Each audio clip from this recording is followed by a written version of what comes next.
बादल कहाँ है तू? मैं आ गया। बादल बादल बादल बादल।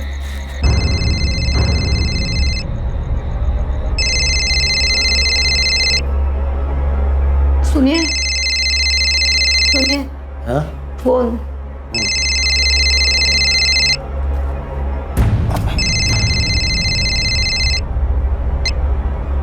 हेलो। चाचा जी, अजीत बोल रहा हूँ। हाँ अजीत बोलो, क्या बात है, इतने रात गए फोन किया? चाचा जी, मैं ये झबुआ तालाब के पास वाले जंगल में हूँ। बादल का फोन आया था, बड़ा घबराया हुआ सा लग रहा था। अजीत अजीत अजीत, ये लोग मुझे मार डालेंगे, मुझे बचा ले अजीत, लोग मुझे मार डालेंगे। बादल क्या हुआ? कहाँ है तू? झबुआ तालाब के पास वाले जंगल में। जल्दी आ जा, नहीं तो लोग मुझे मार डालेंगे। मैं आ रहा हूँ बादल। और सुन, हेलो हेलो। अजीत क्या हुआ है? शिखा, बादल का फोन था, बहुत घबराया हुआ लग रहा था। मुझे जाना होगा, मैं आता हूँ अभी। अजीत, पापा पापा दरवाजा खोलिए। पापा, मैं झबुआ तालाब जा रहा हूँ। बादल का फोन आया था, किसी मुसीबत में लग रहा है।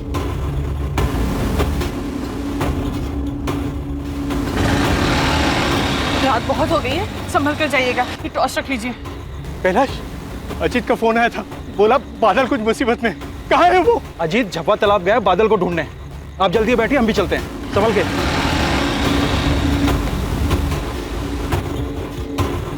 बादल बादल बादल, हम लोग आ गए। बादल बादल बादल, ए बादल बादल, हम लोग आ गए। बादल बादल, अरे बादल। ऐसे तो हम लोग ढूंढ नहीं पाएंगे बादल को। मुझे लगता है हमें पुलिस की मदद लेनी चाहिए।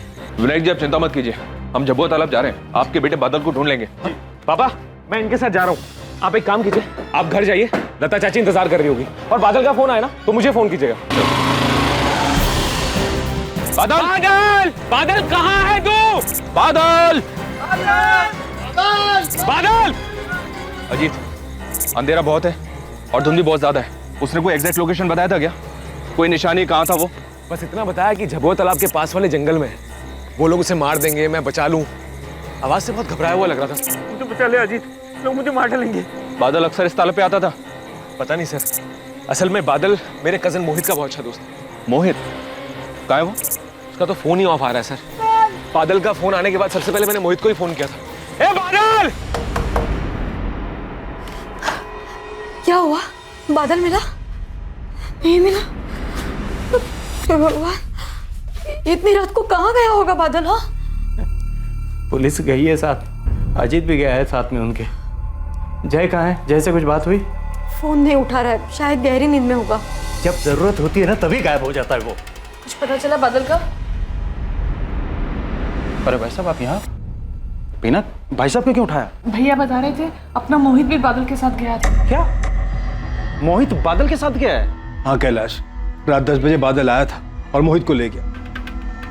अरे यार, कितना टाइम लगाता है, कब से वेट कर रहा हूँ। अबे वो जूते नहीं मिल रहे थे मेरे। मोहित, बादल, ये रात को कहाँ जा रहे हो तुम दोनों? पापा बस ऐसे ही घूमने जा रहे थे, थोड़ी देर हो जाएगी, आप सो जाना। मध्य प्रदेश के पालीपुर में रहने वाले बादल और मोहित जिगरी दोस्त थे और उस रात दोनों एक साथ अपने घर से निकले थे। जब बादल ने अजीत को फोन किया तो क्या उस वक्त मोहित भी बादल के साथ ही मौजूद था? बादल किससे डर रहा था? उसकी जान को किससे खतरा था? और मोहित कहां था?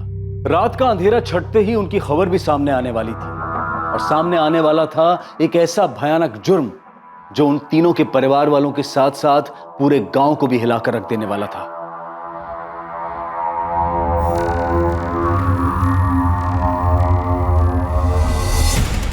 सुजीत भाई,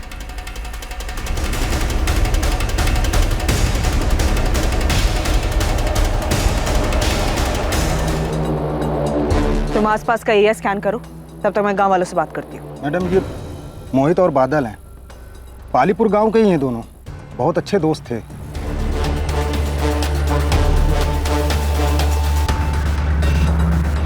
पल्लवी, कल रात बादल के लिए कंप्लेंट मिली थी। उसने मोहित के कजन अजीत को कॉल करके कहा था कि उसकी जान खतरे में है। हमारी एक टीम झबुआ तालाब के जंगल के पास भी गई थी बादल को ढूंढने के लिए। झबुआ तालाब?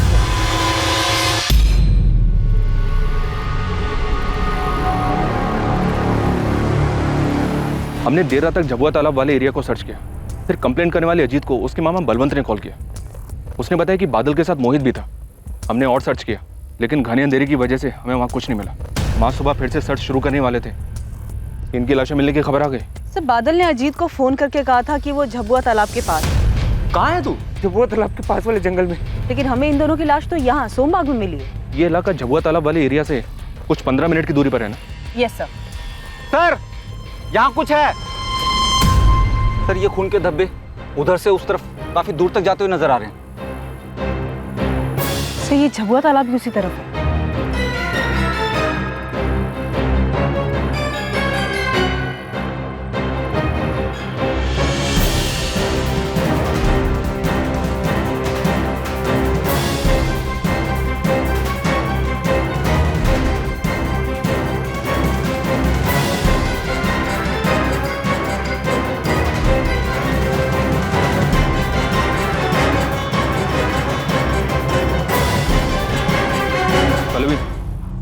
खून के निशान यहीं तक है, मतलब जो कुछ भी हुआ यहीं हुआ।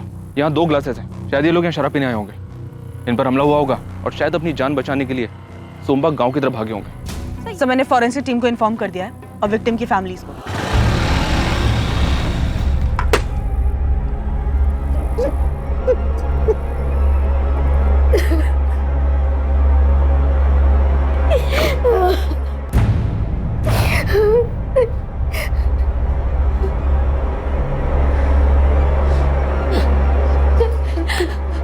हमारा बादल बादल मोहित को मार दिया। क्यों मार? मामा जी संभालिए अपने आप को। मेरे बच्चे ने किसी का क्या बिगाड़ा? पापा, माँ कैसी है?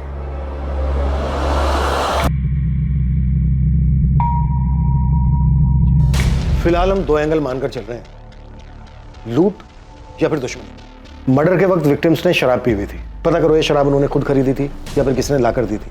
आसपास के एरिया के हिस्ट्री शीटर्स को भी स्कैन करो। वैसे इस बात के चांसेस बहुत कम है कि ये काम लुटेरों की टोली का। शायद किसी ने सुपारी दी होगी अपनी दुश्मनी निकालने के लिए। सर, दुश्मनी किसकी?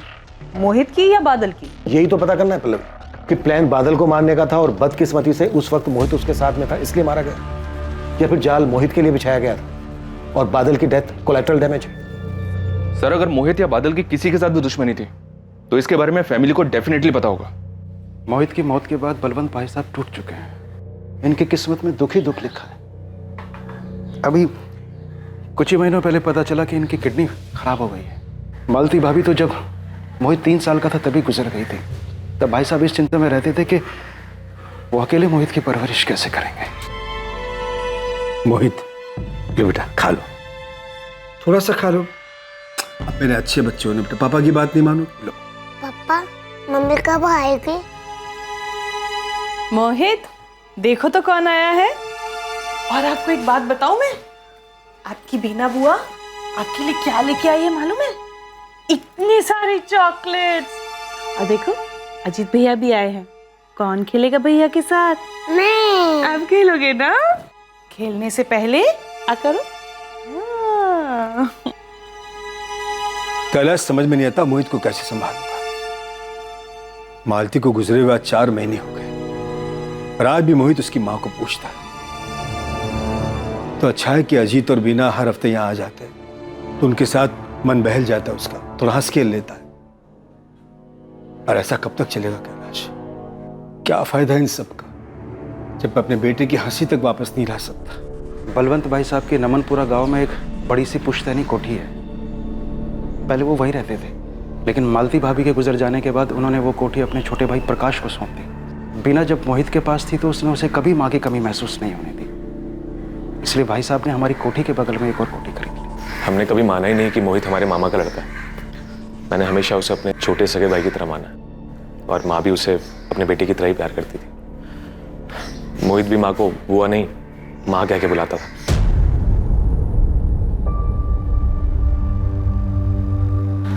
माँ, मोहित के जाने के बाद बलवंत मामा जी की तरह माँ का हाल भी बहुत बुरा।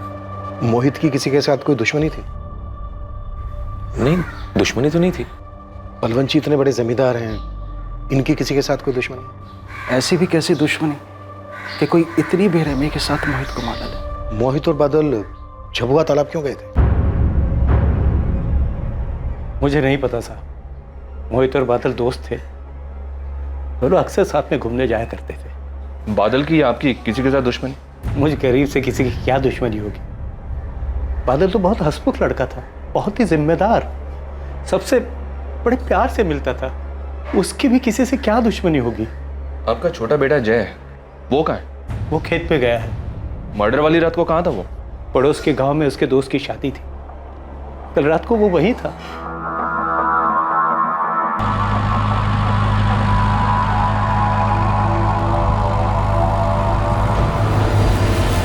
जय देख, ये मेरी परेशानी है, माँ बाबा को पता नहीं चलना चाहिए। तो क्या हर बार माँ बाबा से झूठ बोलते रहे? हाँ तो क्या हो जाएगा झूठ बोलने से? हाँ मोहित को देख, क्या कुछ मोहित बड़े बाप का बेटा है, उसको कुछ फर्क नहीं पड़ेगा।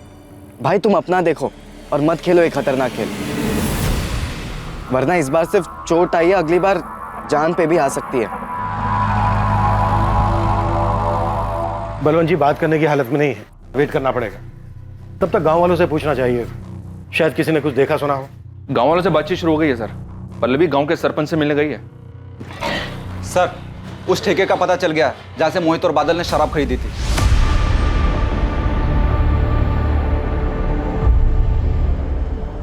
जी हाँ साहब, कल रात की बात है, करीब 10:30 बजे के आसपास मोहित और बादल दोनों आए थे ठेके पर। वो दोनों ही आए थे या कोई और भी था उनके साथ? उनके साथ भी कोई नहीं था। ये दोनों शराब लेने के लिए ठेके पर अक्सर आते थे, कभी कुछ नोटिस किया?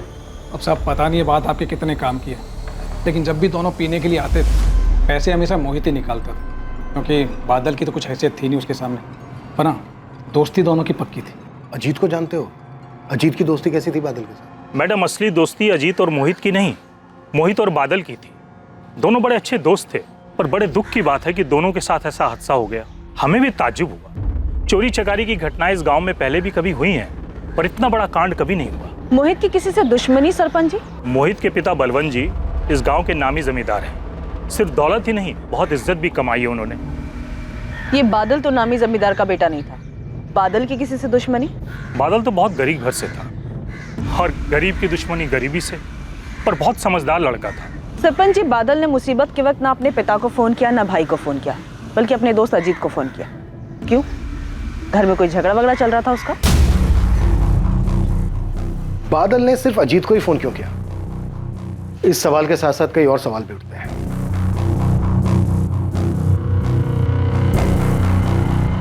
सर मैं उस दिन इंदौर गया था खाद लेने, हमारी फर्टिलाइजर की शॉप है, लेकिन आप ये सब क्यों पूछ रहे हैं? इंदौर से घर कब लौटे? रात को करीब 12 बजे मैंने अजीत को खाना दिया, बस आंखें लगी थी कि बादल का फोन आ गया। पता नहीं सर, बादल ने उस दिन मुझे ही क्यों फोन किया, अपने पिताजी अपने भाई को क्यों नहीं? अभी तक हम सब लोग परेशान थे, इसलिए कभी इस बात पे ध्यान ही नहीं गया। हो सकता है मोहित ने उसे कहा मुझे फोन करने के लिए, क्योंकि मोहित को जब भी कोई परेशानी होती थी वो हमेशा मुझे ही फोन करता था। इस हिसाब से तो बादल को अपने छोटे भाई जय को भी फोन करना चाहिए था। बादल और मोहित के साथ साथ अजीत के भी कॉल रिकॉर्ड्स मंगवाते हैं, पता तो चले इंसिडेंट के वक्त इसकी फोन लोकेशन क्या थी। सर हम दोनों विक्टिम्स और उनकी फैमिली से जुड़े सभी लोगों से मिल रहे हैं, पर एक शख्स ऐसा है जो अभी तक हमारे सामने नहीं आया। खुद बादल का भाई जय, वो मर्डर वाली रात भी यहाँ नहीं था, और मैं जब बादल के फादर से मिलने पहुंचा तब भी वो घर पर नहीं था। सर कहीं हमें जानबूझ के टाल तो नहीं रहा है? सर बादल का भाई आपसे मिलना चाहता है। सर उस रात मैं अपने एक दोस्त की शादी में गया था, शोर शराबे में मुझे पता ही नहीं चला मुझे कब बादल का फोन आया। तुम्हें बादल ने फोन किया था? कितने बजे आया था बादल का फोन?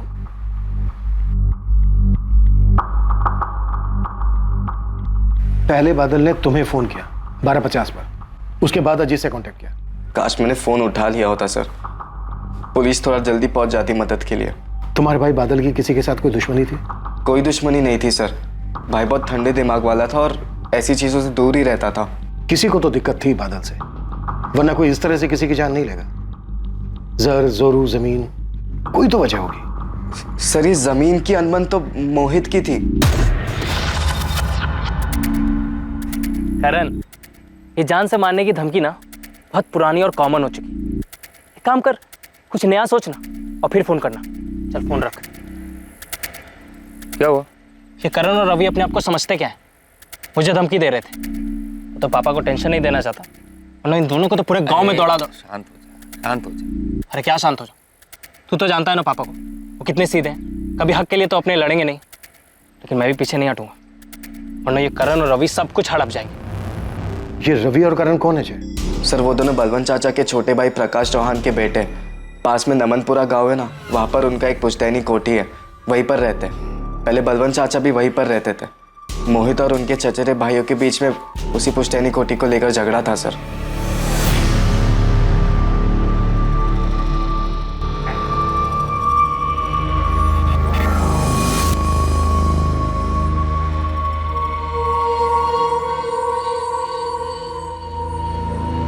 रवि, करण, पूरे दिन मोबाइल में घुसे रहते हो तुम लोग, खाने को नहीं जगाइए।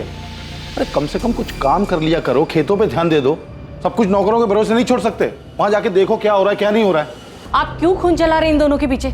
चलिए जल्दी, देर हो रही है। मुझे बलवंत भाई साहब का बड़ा दुख होता है। पहले मालती भाभी, फिर मोहित, और तुम लोग भी चलो मिल के आना चाचा जी से। जी पापा। जी माँ।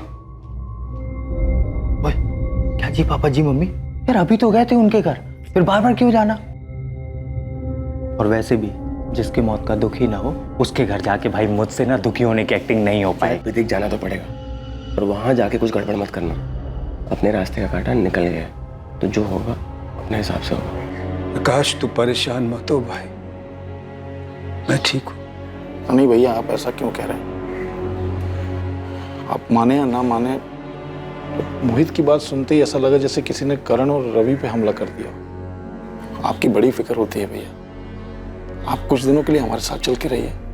नहीं प्रकाश, मैं वाकई यहाँ ठीक हूँ। अजीत और उसकी पत्नी मेरा अच्छे से ख्याल रख रहे हैं।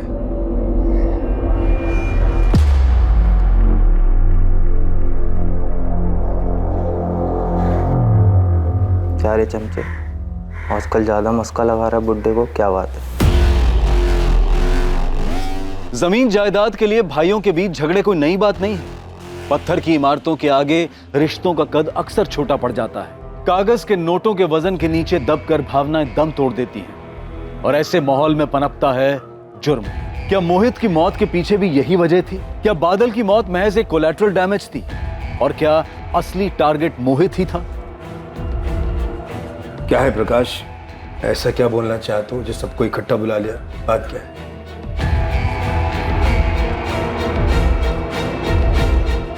जी सर, रवि और करण चाहते थे कि हमारी जो पुश्तैनी कोठी और जमीनें हैं उनका बंटवारा आधे आधे के बजाय 70 और 30 के भाग में 70% रवि और करण को मिले और 30% मोहित को। इस बात को लेकर कोई झगड़ा था परिवार में? झगड़ा कैसा सर? अगर बंटवारे में एक भाई को थोड़ा सा ज्यादा मिल जाए तो आखिरकार जमीन और जायदाद घर में ही तो रहती है। और रही बात रवि और करण की सर, तो मोहित का उनके साथ भाई का रिश्ता था। पर रवि और करण ये ऐसा कोई रिश्ता मानते नहीं थे सर, और मोहित ये बात बखूबी जानता था, इसीलिए वो ये 70 और 30 वाले बंटवारे के खिलाफ था। भैया, हम सोच रहे थे कि कोठी और जमीन बेच के जो भी पैसा आया उसका 70-30 के हिसाब से बंटवारा कर लेते हैं। हिस्सा तो आधा आधा ही होगा चाचा जी, मतलब 50-50। किस बात का 50-50? यहाँ सारी देखरेख हम लोग करते हैं, खून पसीना हमारा बहता है।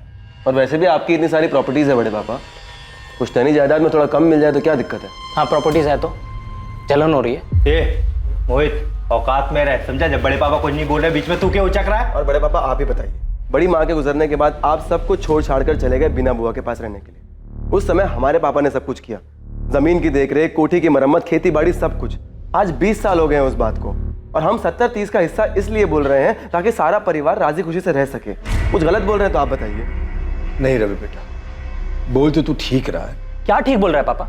बंजर जमीन थी, उस पर खून पसीना लगाकर आपने उसे उपजाऊ बनाया, तब जाकर लोग उसे हाथों हाथ खरीदने के लिए तैयार है। छोटी सी कोठी थी दादाजी की, उसे पैसे लगाकर आपने इतना आलीशान बनवाया। मोहित बेटा, मैं समझ रहा हूं तो क्या बोलना चाह रहा है, लेकिन एक बात समझो, आज जो कुछ हमारे पास है उसके लिए ना तो तुमने मेहनत की और ना ही रवि और करण।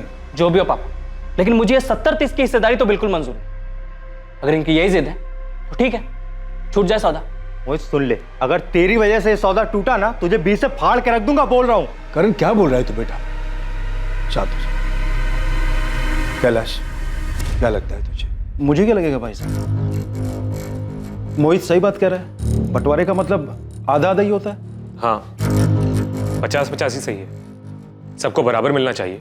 वाह बड़े पापा, आप लोग किसकी बातें सुन रहे हैं? बाहर वालों को आप हमारे घर के मैटर में क्यों बीच में ला रहे हैं? और वैसे भी ये अजीत चमचा है, पता नहीं इसके मन में क्या चल रहा है। बकवास बंद कर करण। सर आप कहना चाहते हैं कि रवि और करण उन्होंने मारा मोहित को क्योंकि मोहित की वजह से कोठी की डील नहीं हुई थी? पॉसिबल है बलराज जी, कोई बड़ा बायर मिला हो, मोहित की जिद के आगे डील कैंसिल हो गई हो, गुस्सा आया हो रवि करण को इस बात पर। आप ही बताइए, क्या वो दोनों ऐसा कर सकते हैं?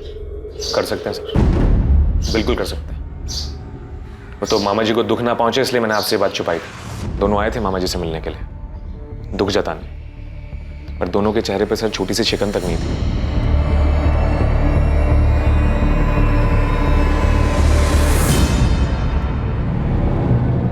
कहाँ हो आप? पुलिस रवि और करण को पकड़ कर ले गई है। उन्हें शक है मोहित को करण और रवि ने मारा है। किसने कहा ये पुलिस से? और कौन कहेगा? आपके परम पूज्य भाई ने ही बोला होगा।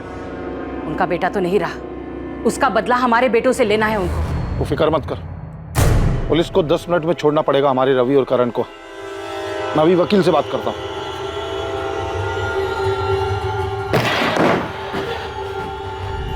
अरे बहुत हो गया गेम, अब हमारे सवालों के जवाब दो। कितने रुपयों का सवाल है सर? और लाइफलाइन कितनी है सर? 1 लाइफलाइन तो तुम दोनों ले ही चुके हो, अपने चचेरे भाई मोहित की। और रवि, तुमने तो मोहित को जान से मारने की धमकी भी दी थी। अरे क्यों इल्जाम लगाते हैं सर? मैंने तो उसे सिर्फ सलाह दी थी कि दूसरों के रास्ते में टांग अड़ाने से टांग टूट भी सकती है। अगर ये सलाह है तुम्हारी तो फिर धमकी कैसी होती? हे इंस्पेक्टर, हम तुम्हारी वर्दी उतरवा देंगे। इसे कहते हैं सर धमकी। और सर धमकी का क्या है, आजकल हर कोई धमकी दे रहे हैं। तुम दोनों को देखकर ये लग नहीं रहा है कि तुम दोनों को अपने चचेरे भाई मोहित की मौत का जरा भी दुख है। सही जवाब। नहीं है बिल्कुल भी दुख, लेकिन इसका मतलब ये नहीं है कि मोहित को हमने मारा। हर कातिल शुरू में ऐसा ही बोलता है, लेकिन जब हम सबूत रखते हैं ना सामने तो उसकी बोलती बंद हो जाती है। दिखाइए सर सबूत। आपने हमारे फोन रिकॉर्ड चेक किए? फोन लोकेशन पे कुछ मिला आपको? कोई संदिग्ध नंबर या कुछ? पूरी तैयारी करके आए हो? अच्छी खासी जानकारी है पुलिस इन्वेस्टिगेशन के बारे में? क्या है ना सर, हम क्राइम पेट्रोल बहुत देखते हैं। कॉमेडी भी अच्छी कर लेते हैं। कोई जरूरत नहीं इनके सवालों का जवाब देने की। और इंस्पेक्टर साहब, आपके पास अरेस्ट वारंट है इनका? हमने इन्हें अरेस्ट नहीं किया है वकील साहब, सिर्फ अपने कुछ सवालों के जवाब मांग रहे हैं। बहुत हो गए सवाल जवाब आज के लिए, और अगली बार सवाल जवाब इनके घर पे हो, वो भी सबकी मौजूदगी। रवि करण चलो। 1 मिनट करण, तुम अपना मोबाइल फोन भूलिए। जुर्म की भी यही फितरत होती है बेटा, मुजरिम चाहे कितना भी शातिर हो, कोई ना कोई चूक कर ही जाता है। मेरी बात याद रखना। Thank you sir.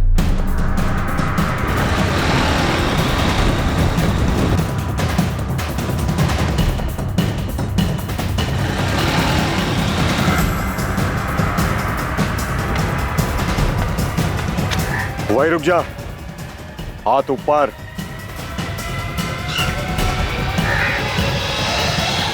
Rana ji कोई गन नहीं है मेरे पास। पुलिस का चमचा है तू, तेरे पे भरोसा नहीं। हुई चेकिंग, अब बोलो खबर क्या है?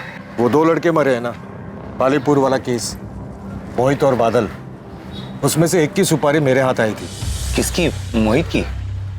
जो बड़े बाप की औलाद है वो, उसी की मिली होगी।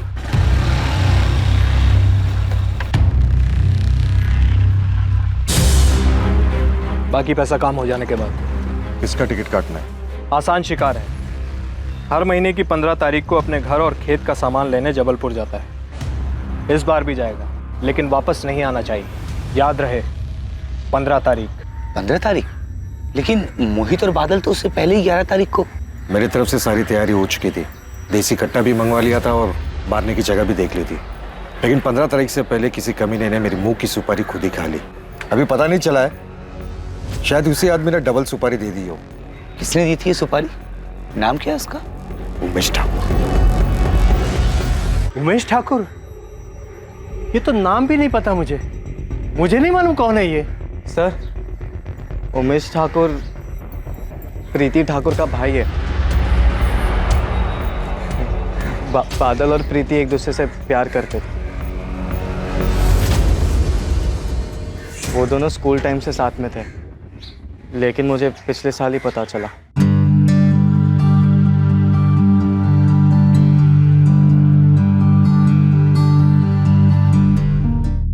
प्रीति हमारे बिरादरी की नहीं थी, इसलिए बादल ने सारी बातें छुपाई थी।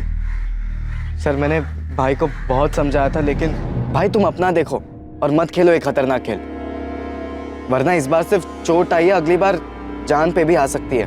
देख जय, मैं समझता हूँ कि तुझे मेरी फिक्र है, लेकिन माँ को ये बात मत बता, खामखा परेशान होंगे।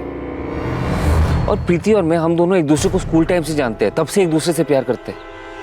खून उनका भी लाल है और हमारा भी, लेकिन खून सिर्फ हमारा बहेगा भाई, वो भी उनके हाथ में। और ऐसा ही हुआ।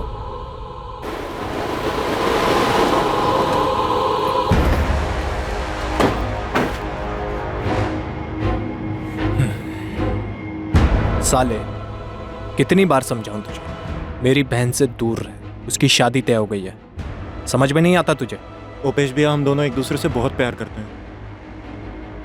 मैं तुझे प्यार से समझाने नहीं आया, इस बार समझ ले, वरना समझने के लिए जिंदा नहीं बचेगा।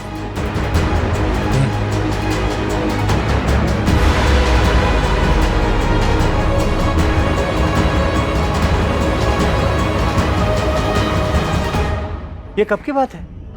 जब तुम दोनों ने कहा था कि वो मोटरसाइकिल से गिरा था तब? आप परेशान ना हो इसलिए बादल ने झूठ बोलने बोला था। जय, तुम इतना कुछ जानते थे पर तुमने हमसे सब छुपाया, क्यों? क्योंकि 2 महीने पहले प्रीति की शादी हो चुकी है बेड़ा घाट में। मुझे लगा सब कुछ ठीक हो चुका होगा। अगर सब कुछ ठीक हो गया था तो उमेश ने सुपारी क्यों दी? बादल और प्रीति प्यार करते थे? हमें नहीं पता सर, मोहित ने ऐसी किसी बात का जिक्र तक नहीं किया हमारे सामने। हम नहीं जानते प्रीति ठाकुर को।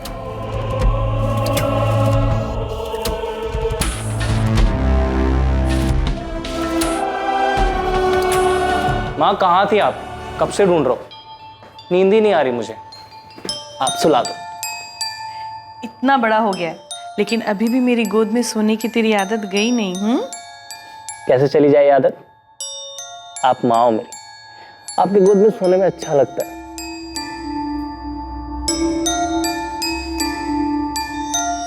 अजीत, मोहित इधर है। मोहित, मैं कब से बाहर ढूंढ और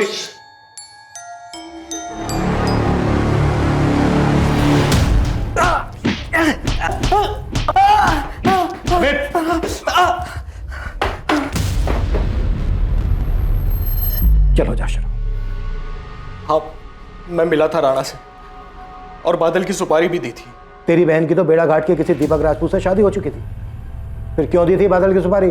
क्योंकि वो कमीना शादी के बाद भी मेरी बहन के पीछे पड़ा था और मेरी बेशरम बहन भी उससे मिलने जाती थी। ये तो अच्छा हुआ कि उसके पति से पहले मुझे पता चल गया।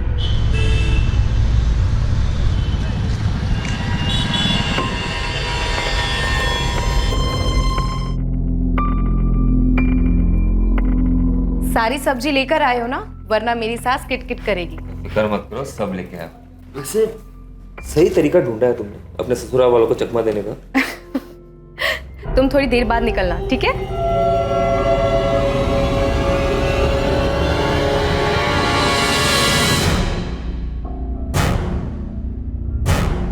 भैया मैं... शर्म नहीं आती तुझे? तेरी शादी हो चुकी है। उमेश भैया, प्रीति को मत मारो। अब तू चुप कर साले, तुझे तो मैं जिंदा नहीं छोड़ूंगा। दोबारा उससे मिली ना तो भूल जाऊंगा तू मेरी बहन है। मिलूंगी। उस बादल ने पता नहीं क्या पट्टी पढ़ाई थी मेरी बहन को। मेरी बहन बागी हो गई थी। अगर ये बगावत उसके पति को दिख जाती तो मेरी खानदान की इज्जत का क्या होता? मेरे पास एक ही रास्ता था और वही मैंने चुना। अगर तुझे ये लग रहा है कि तू कोई भी कहानी सुनाए अगर हम उसे मान लेंगे तो गलत लग रहा है तुझे। जिस तरह शुरुआत तूने सच से की थी उसी तरह सच सच बता दे, किसे दी थी बादल की सुपारी? सर मैंने कहा ना कि मेरी सुपारी से नहीं मरा वो। अमित,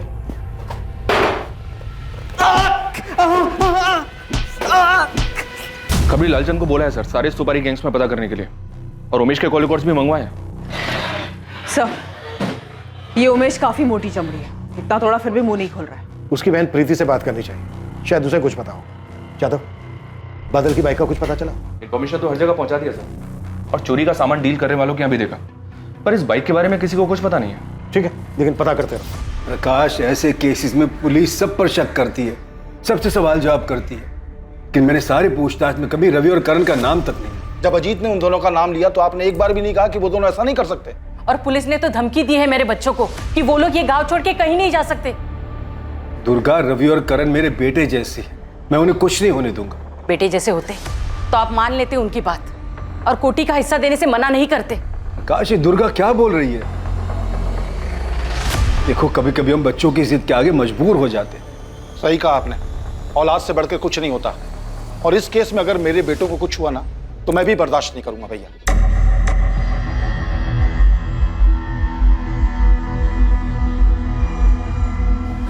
मैं बादल की अलमारी देख रहा था तो उसमें मोहित का कुछ सामान मिला।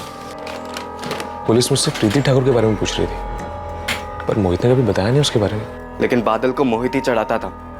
सच्चे प्यार की कहानी और पता नहीं क्या क्या बकवास से किस्से सुनाता रहता था।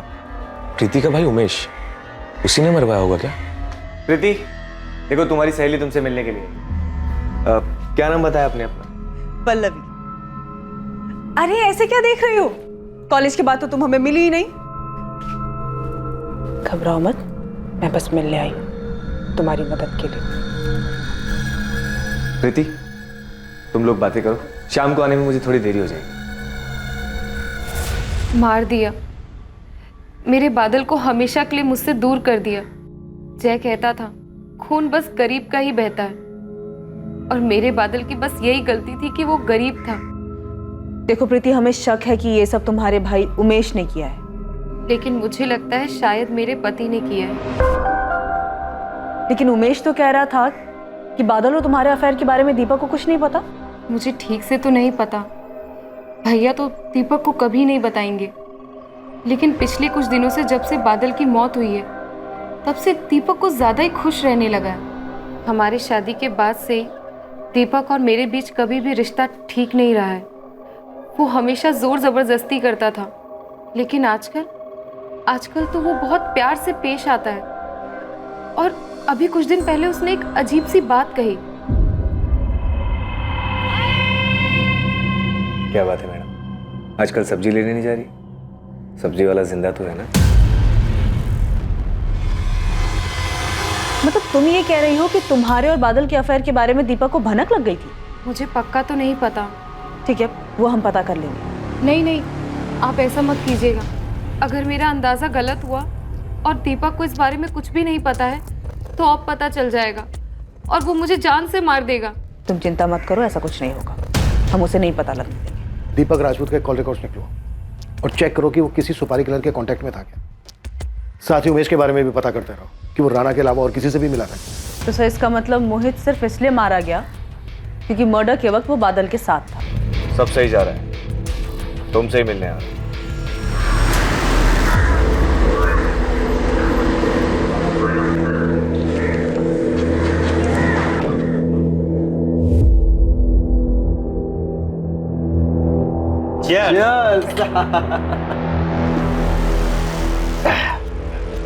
यार दीपक, ये जमीन की डील एक बार फाइनल हो गई तो तीनों का तगड़ा फायदा होगा नहीं? और वैसे भी तेरा फायदा तो पहले ही हो चुका है। अबे तुम दोनों के तो दोनों हाथों में पहले से लड्डू है। अच्छा लगता है ना जब अपनी प्रॉपर्टी किसी दूसरे से शेयर ना करनी पड़े, है? बात तो सही कह रहा है। क्या दीपक की करण और रवि से दोस्ती है? हाँ साहब, अब पता चला है त्रिमूर्ति साथ मिलकर जमीन की कोई डील कर रहे हैं।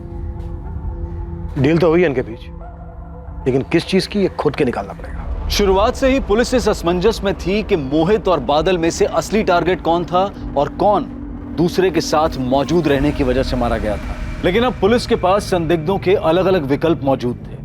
किसी की बादल से दुश्मनी थी तो किसी की मोहित से, और अब यह संभावना भी नजर आ रही थी कि शायद दोनों के दुश्मनों ने मिलकर ही इस हत्याकांड को अंजाम दिया था। सर, मुझे एक बात याद आ रही, थोड़ी पुरानी है, कोई 7-8 महीने पहले की। किससे जुड़ी हुई है, मोहित या बादल? दोनों से ही। अरे यार, कोई बात नहीं, मेरे में से ले ले। अरे नहीं, तू खाना, मैं यही पास में ही तो है, लेके आता हूँ। ठीक है? अबे हाँ, जलेबी खाएगा? हाँ, ले ले। भाई लोगों को गरम गरम खिलाने का, समझा? गलती हो गई। देख के नहीं चल सकता, साला नया शर्ट खराब कर दिया। तमीज से बात करो ना भाई साहब, बोल तो रहा हूँ गलती हो गई। अबे एक तो शर्ट खराब किया, ऊपर से मेरे मुंह लग रहा है। तू जानता नहीं तू मेरे को, जानता नहीं तू मेरे को, नया क्या तू, समझ में नहीं आता। उस दिन जिस आदमी का हाथ जला वो पास के नमनपुरा गांव का नटवर मौर्य है। 1 नंबर का गुंडा है सर। उस दिन उसका हाथ गलती से जला और उसके बाद जो उसने जानबूझकर किया वो बहुत ही गलत किया।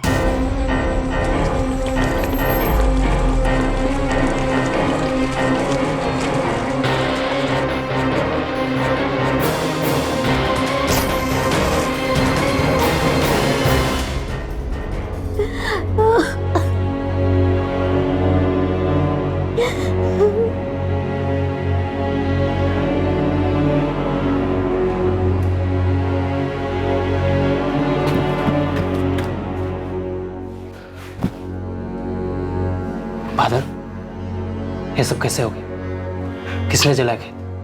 कमीने ने सब कुछ बर्बाद कर दिया है मेरा।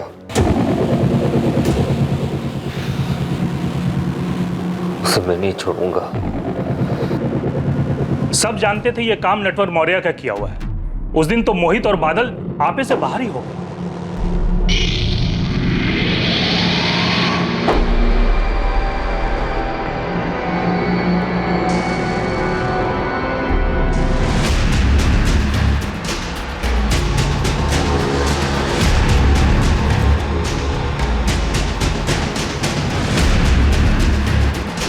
मार मार रुक रुक जा इधर आ रुक तेरी तो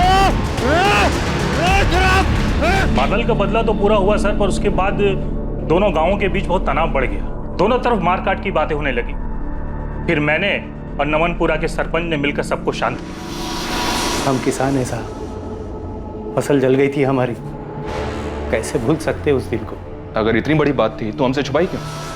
गलती होगी सर, सब शांत हो गया था तो हमें भी ध्यान नहीं रहा कि नेटवर्क अब भी उस झगड़े का बदला ले सकता है। बदला वक्त के साथ और बढ़ता है अजीब।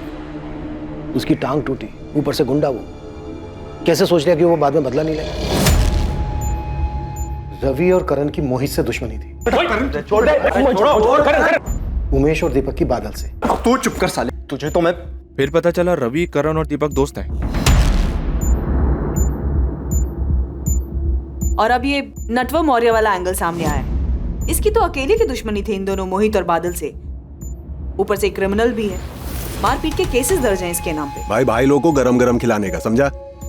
खिला भी। ये एक ऐसा चक्रव्यूह है, इसमें जितना अंदर जा रहे हैं उतना ही फंसते जा रहे हैं। ये नटवर और उमेश दोनों ही नमनपुरा गांव के। उमेश तो जानता ही होगा इसको। चांसेस है कि उमेश ने ही नटवर को सुपारी दी होगी। नटवर की तो पहले से दुश्मनी थी मोहित और बादल से। मैं नहीं जानता कि ये नटवर का काम है या नहीं, मैं सिर्फ इतना जानता हूं कि मैंने कुछ नहीं किया।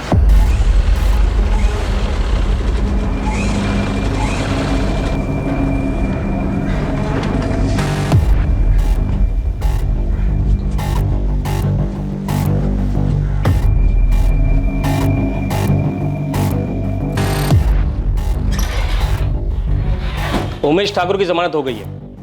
ये रहे पेपर्स। ये उमेश के वकील आप कब से हो गए तोमर साहब? कानूनी दांव पेच लगाकर ऐसे मुजरिमों को क्यों बचा रहे हैं? सिर्फ पैसों के लिए? आप अपनी ड्यूटी कीजिए, मैं अपनी कर रहा हूँ। मेरे क्लाइंट रवि और करण चौहान के करीबी दोस्त हैं दीपक राजपूत, और उमेश दीपक राजपूत का साला है। रवि, करण और दीपक उमेश की बेल करवाना चाहते हैं, और उन्हीं के कहने पे मैंने ये काम लिया। छोड़ दो उमेश को।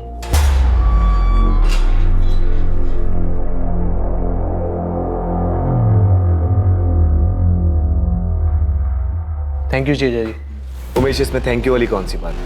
आखिरकार तुम मेरी बीवी के भाई हो, और वैसे भी तुमने कहा कुछ गलत? हाँ, सही कहा आपने। मान गए तोमर साहब, बहुत काम के आदमी हैं आप, लेकिन हमारा एक कानूनी काम अब भी अधूरा रह गया है। कौन सा काम? हमारे बड़े पापा बलवंत, उनका बेटा मोहित तो रहा नहीं, उनको भी किडनी की बीमारी है। आज या कल वो भी चले जाए। अब उनके जाने के बाद उनके पीछे जमीन जायदाद बचेगी, वो तो हम लोगों को आसानी से मिल जाएगी ना, या उसके लिए भी कानूनी लड़ाई लड़नी पड़ेगी? मोहित के बाद अगर उन्होंने अपना वारिस नहीं चुना है तो ऐसी सूरत में हम ब्लड रिलेशन के बेसिस पे दावा ठोक सकते हैं, लेकिन बलवंत जी ने किसी को अपना वारिस चुन लिया है तो कुछ नहीं हो सकता। मोहित के बाद हमारे अलावा और वो किसको अपना वारिस चुन सकते हैं?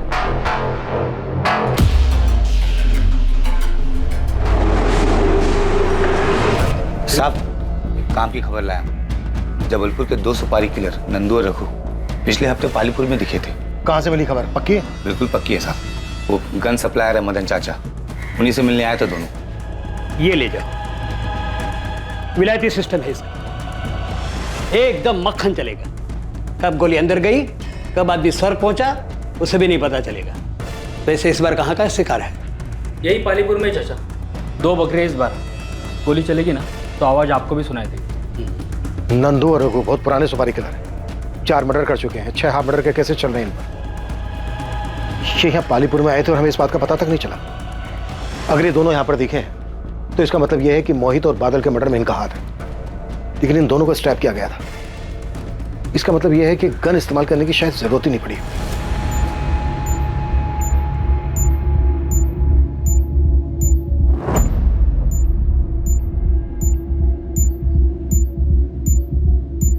हमारे पास 3 संदिग्ध हैं जिन्होंने रघु और नंदू को हायर किया होगा मोहित और बादल के मर्डर के लिए। एक रवि और करण। जमीन जायदाद का मसला। प्रीति वजह होगी। प्रीति का भाई उमेश ठाकुर पहले भी राणा नाम के सुपारी किलर्स को हायर कर चुका था सर। उमेश ठाकुर। अच्छा, तीसरा दीपक राजपूत, प्रीति का पति। शायद दीपक राजपूत को प्रीति के अफेयर के बारे में पता चल गया होगा। दीपक राजपूत, दीपक, रवि और करण, शायद इन तीनों की मिली भगत हो। और उमेश भी इसमें शामिल हो गया होगा क्योंकि रवि करण के वकील ने ही उमेश की बेल करवाई। या फिर इस बात के भी पूरे चांसेस हैं कि इन सब ने मिलकर ये चक्रव्यूह रचा। नेटवर्क के बैकग्राउंड को देखकर भी ताज्जुब नहीं होगा सर अगर उसने किसी सुपारी किलर से कांटेक्ट किया हो। इन सब के पास अपनी अलग अलग वजह थी, पर इनमें से कौन?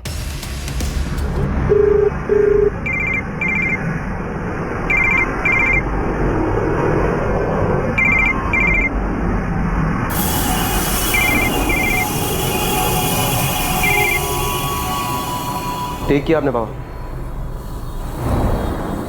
पहले बेटा छोड़ गया, अब भाई दूर होता जा रहा है। आप ऐसा क्यों कह रहे हैं भैया? हम हैं ना आपके साथ। भाई साहब, रवि और करण तो बच्चे हैं, लेकिन प्रकाश भाई को ऐसा नहीं करना चाहिए था। पुलिस ने सिर्फ रवि और करण से नहीं, मुझसे और अजीत से भी पूछताछ की। पता नहीं ऐसा कौन सा डर है उन्हें जो पूछताछ में सामने आ जाएगा। आपको याद है भाई साहब कैसे उस दिन मोहित और करण एक दूसरे के आमने सामने थे? अगर तेरी वजह से ये सौदा टूटा ना, तुझे बीच से फाड़ के रख दूंगा, बोल रहा हूं। मुझे इसमें मत घसीटिए साहब, मुझे कोई बदला नहीं लेना है, ना मैंने कोई बदला लिया है साहब। मैं समझ चुका हूं साहब, सब कर्मों का फल होता है। मैंने मेरा भुगता, उन लोगों ने अपना। नहीं नटवर, तू नटवर लाल है, कोई बाबा नहीं है। ये तुझे याद है या मैं दिलाऊं? याद है साहब, लेकिन जब से पैर धीमे चल रहे हैं ना साहब, तब से दिमाग तेज चलने लगा, सब समझने लगा हूं अच्छा बुरा। इसलिए ये चोरी चकारी सब छोड़ दिया मैंने। चोरी छोड़ दी, लेकिन हेरा फेरी वो तो नहीं छोड़ी ना तूने। अपने दोस्तों का साथ तो नहीं छोड़ा तूने।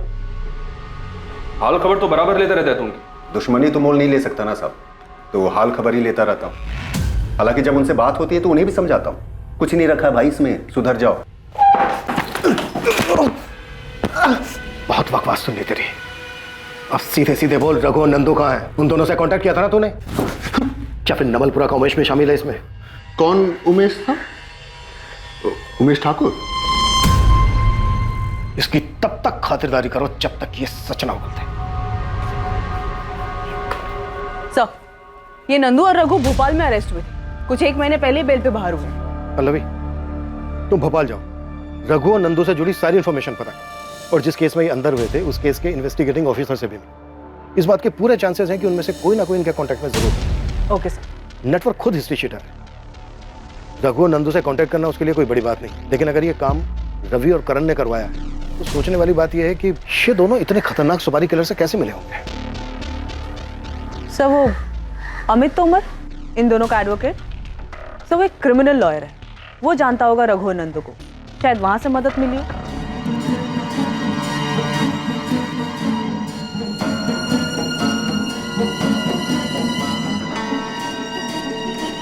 मामा जी, चाय। मामा जी, आप अभी तक उठे नहीं। मामा जी, मामा जी, मामा जी उठिए। अजीत, माँ, जल्दी आइए। मामा जी उठिए।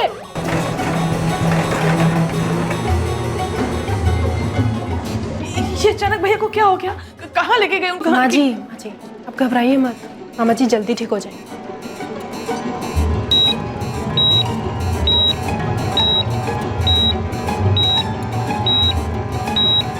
एक तरफ पुलिस सामने आने वाले हर एक एंगल को टटोल रही थी और वहीं दूसरी तरफ बलवंत चौहान अस्पताल में अपनी जिंदगी के लिए लड़ रहे थे। रघुवंशी और चौहान परिवार के लिए घड़ी बहुत मुश्किलों से भरी थी और बादल का परिवार भी कई मुसीबतों से संघर्ष कर रहा था। हम बहुत परेशान हैं गुप्ता जी, अगली किस्त के लिए कुछ तो मोहलत दीजिए। पिछली 4 किस्तें भी बाकी हैं। बादल ने कहा था कि 1 हफ्ते के अंदर सारी किस्तें चुका देगा। लेकिन आपको पता है ना बादल के साथ क्या हुआ, हम अभी भी उस दुख से इसीलिए हम इतने दिन रुके रहे, लेकिन अब और नहीं रुक सकते। पिछली बार भी जब आपके खेत में आग लगी थी तब हमने सब्र किया था ना। अब आपकी मुसीबत देखने जाऊंगा ना तो मैं खुद मुसीबत में आ जाऊंगा। गुप्ता जी मैं आपके पैर छूता हूं। देखिए विनायक जी प्लीज, इन सब से कोई फायदा नहीं है। मेरे हाथ से चीजें निकल चुकी हैं। मुझे खेत से ट्रैक्टर ले जाना है, प्लीज चाबी दीजिए। दीजिए प्लीज। दे दे बेटा, दे दे।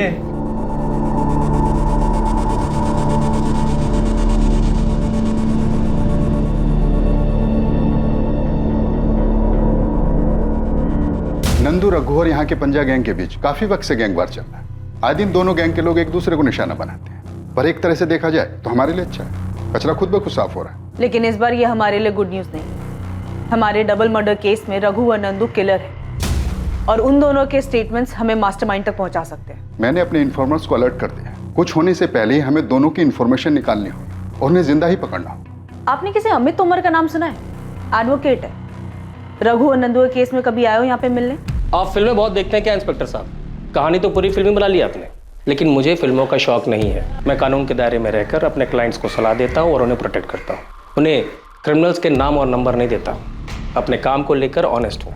और रहा सवाल करण और रवि का, तो अगर मुझे लगता ये दोनों अपराधी हैं या इन दोनों ने किसी भी अपराध के बारे में मुझसे बात की होती तो मैं इनका केस लेता तक नहीं। आपका शक गलत है, मुझ पर भी और मेरे क्लाइंट्स करण और रवि पर भी। कमाल है तोमर साहब, आपने एक वकील होकर फैसला सुना दिया, बेगुनाह साबित कर दिया दोनों को। थोड़ा इंतजार तो कीजिए, अभी हमारी इन्वेस्टिगेशन चल रही है, कंप्लीट नहीं हुई है। अभी तो बहुत सारे चेहरों से नकाब उतरना बाकी है।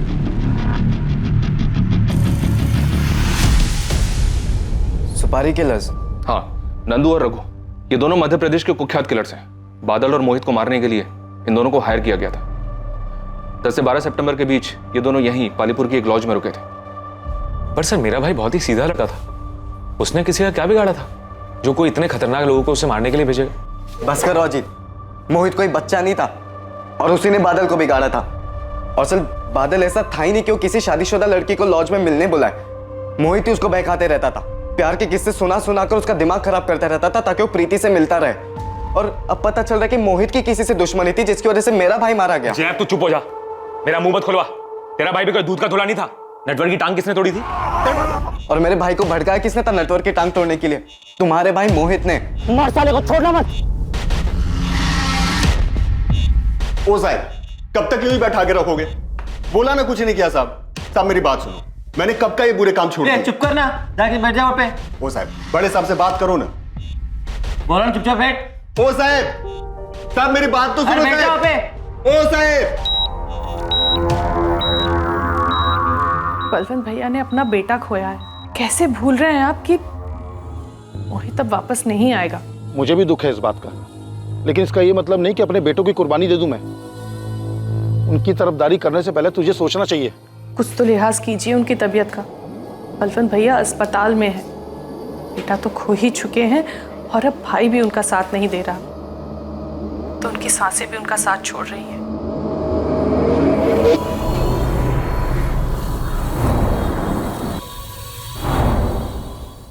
नंदू और रघु के भी दर्शन होंगे चाचा?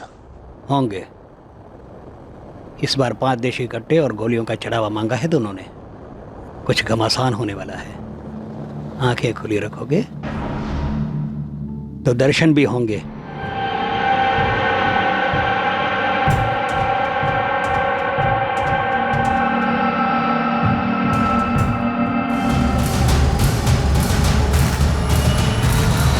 रवि, करण, उमेश और दीपक सब पर वॉच रखे हुए हैं सर। और सर हमने इन चारों के कॉल रिकॉर्ड्स भी बारीकी से स्कैन किए, लेकिन हमें कोई भी ऐसा सस्पिशियस नंबर नहीं मिला जो कि रघु, नंदू या फिर हमारे डेटा में मौजूद किसी सुपारी किलर का हो। और नेटवर्क भी अपनी बात पे अड़ा है। सर कांस्टेबल गिरधर को भी नटवर और उसके पुराने कॉन्टैक्ट्स की खबर निकालने के लिए काम पर लगा दिया। ये रहा मेरा इक्का। दीपक तू तो गया। ये मेरा बात। ये पंच।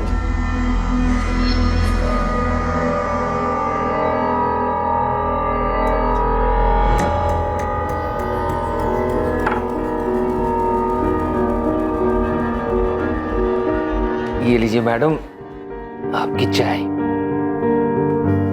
भैया ने मेरी शादी तो करवा दी, तुमसे दूर कर दिया। उस घर में एक एक मिनट मेरे लिए जंग है। मुझे घर वापस जाना अच्छा ही नहीं लगता। वहां रहकर भी बस हमारे बिताए हुए वक्त के बारे में सोचती रहती हूँ। बादल, मुझे अपने साथ ले चलो, मुझे वहां नहीं जाना है। दूर तो मैं भी नहीं रहना चाहता तुमसे, तुम फिक्र मत करो, मैं कुछ करता हूँ। इस बार हमें कोई अलग नहीं कर पाएगा, तुम्हारा भाई भी नहीं। तुम लोग चाय पियो, 1 मिनट में आता हूँ। अपने पत्ते देख।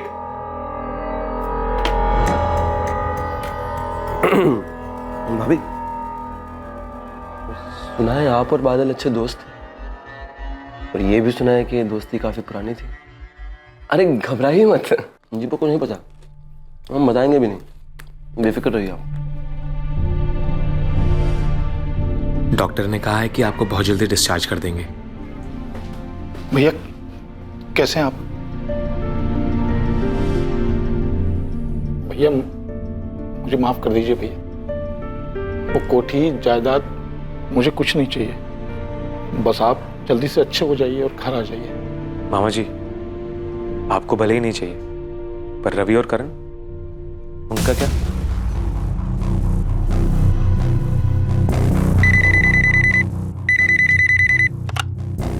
हेलो। ये तो हद ही हो गई सर, पहले आप हमारे पीछे पड़े थे, अब हमारे वकील साहब पर भी शक कर रहे हैं। शक करना पेशा है हमारा। सच निकालने के लिए पहले हम शक करते हैं, फिर समझाते हैं, और अगर कोई नहीं समझे ना तो तबीयत से कुटाई करते हैं। एक्यूज बच नहीं सकता हमसे, चाहे वो कितने भी दूर छुपा। सर कहीं ऐसा ना हो कि अक्यूज्ड आपके सामने ही बैठा हो और आप दूर ही देखते रह जाएं। जो भी बोलना है खुल के बोल। अजीत रघुवंशी आपके नजदीक ही है सर। मोहित का कजन? हाँ सर, वही है इकलौता, अजीत रघुवंशी। और उससे तुम्हारी क्या दुश्मनी है जो उसका नाम ले रहे हो? कोई दुश्मनी नहीं है सर, पर आपकी उससे खास दोस्ती हो गई है। सवाल तक नहीं कर रहे आप लोग, शक की सुई तो घुमाइए उसकी तरफ। कुल्हाड़ी पर पैर मारने का शौक है तुम्हें रवि? अच्छा खासा ध्यान हटाता तुम लोगों पर से। पुलिस को दोबारा ऐसे मत छेड़ना, तकलीफ हो सकती है तुम दोनों को। सर, अजीत का नाम सिर्फ हमें भटकाने के लिए लिया जा रहा है। मुझे भी ऐसा ही लग रहा है पल्लवी, लेकिन एक बात तो है, अजीत ने खुद सामने से आकर हमें कोई बात नहीं बताई। ना तो जमीन जायदाद को लेकर झगड़े के बारे में, ना ही नटवर के साथ हुए झगड़े के बारे में। कहीं ऐसा तो नहीं है कि ये जानबूझकर अनजान बन रहा है?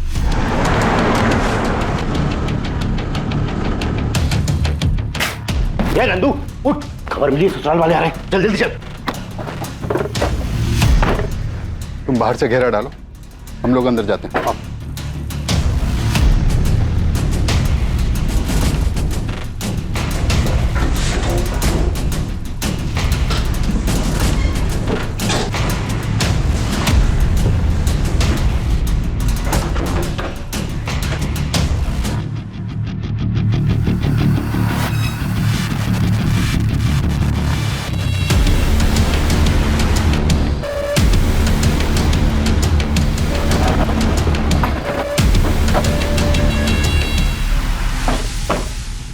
मैं बलवंत जी से मिलता हूँ, तुम आसपास पूछताछ करो।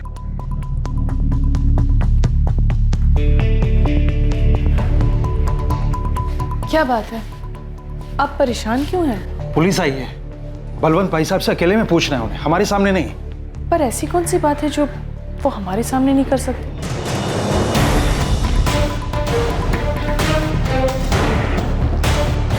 आप अजीत पे शक कैसे कर सकते हैं सर? अजीत और मोहित तो सगे भाइयों से भी बढ़कर थे। बलवंत जी, काफी प्रॉपर्टी है आपके पास, रवि और करण में काफी लालच है आपकी प्रॉपर्टी को लेकर। क्या अजीत के मन में ऐसा कुछ नहीं है? मोहित ने जायदाद को लेकर अजीत के बारे में कभी आपसे कुछ कहा? कभी कोई झगड़ा हुआ हो मोहित और अजीत के बीच? आप कुछ बता सकते हैं? मनहूस है ये जायदाद, और आप मेहरबानी करके अजीत को रवि और करण से मत आगे। अजीत बड़ा ही सीधा साधा और पारिवारिक लड़का है, मेरी बहन और बहनों ने उसे खुददार बनना सिखाया है।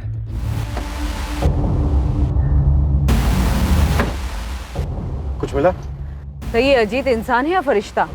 लोग भगवान में भी बुराई ढूंढ लेते हैं, लेकिन इस अजीत की कोई बुराई नहीं कर रहा है। लेकिन फिर भी मैंने गिरधर को बोला है अजीत की दुकान के आसपास बात करने के लिए।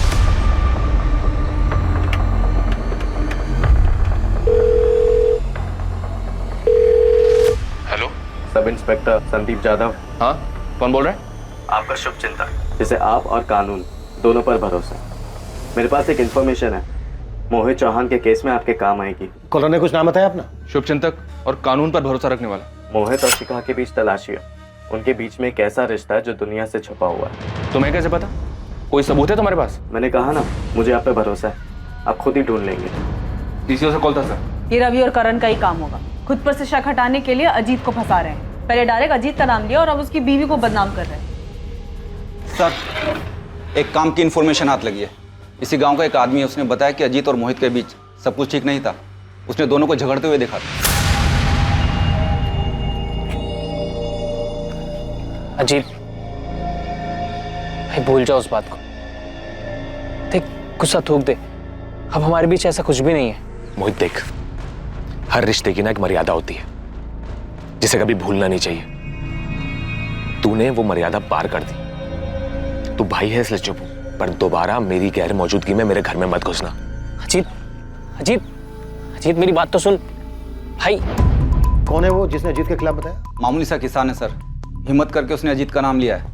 अब सामने आने की हिम्मत नहीं कर पाएगा। शिखा और अजीत से एक बार बात करनी हो, लेकिन ध्यान रहे विक्टिम की फैमिली है।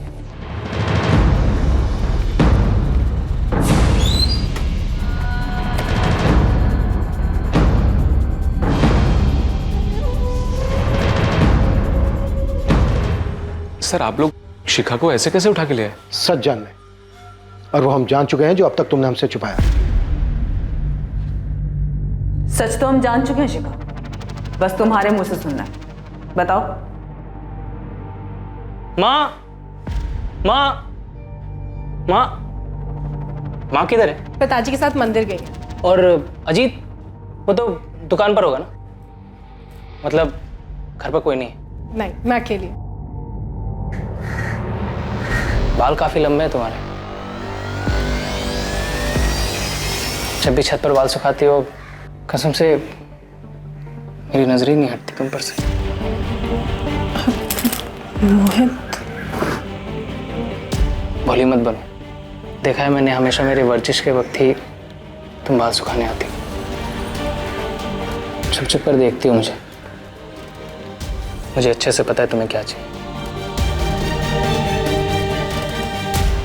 और अगर मेरा छूना तुम्हें इतना ही बुरा लग रहा है तो ठीक है, तुम जा सकते हो।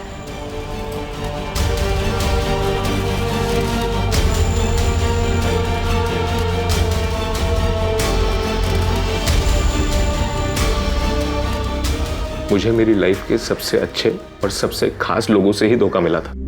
कब पता चला तुम्हें?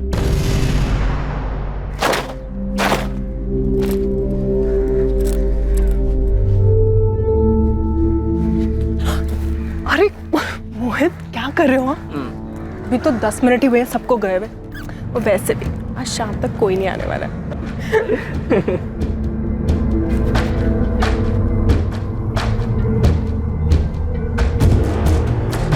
नहीं मैम, आप गलत कह रही हैं। अजीत कभी मोहित का मर्डर नहीं करवा सकते। उस दिन भी गलती हमारी थी, लेकिन उन्होंने खुद को सजा दी।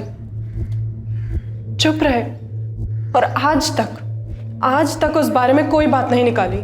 क्या कहता मैं? गुस्सा निकालता भी तो किस पे? आखिरकार दोनों थे तो मेरे अपने ही ना। और फिर शिखा और मोहित दोनों की आंखों में शर्मिंदगी थी, पछतावा था। तो मैंने मोहित और शिखा दोनों को उनके पछतावे के साथ छोड़ दिया और मोहित से कहा कि मेरी गैर हाजिरी में मेरे घर में ना आया करे। अजीत, बहुत ज्यादा शर्मिंदा हूँ। माफी मांगने में भी शर्म आ रही है। पता नहीं कैसे बहक गई थी। मुझे माफ कर दो।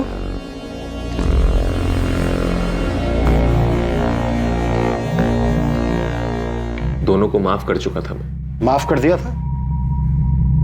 या फिर किस्सा जड़ से खत्म करने का मौका देख रहे थे?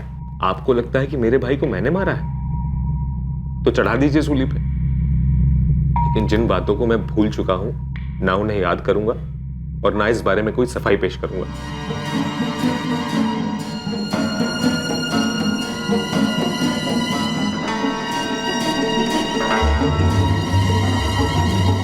बात मुझ तक थी इसलिए अब तक दबाए रखा, लेकिन अब पुलिस जान गई है तो आप लोगों को किसी और से पता चले इससे बेहतर है कि मैं ही।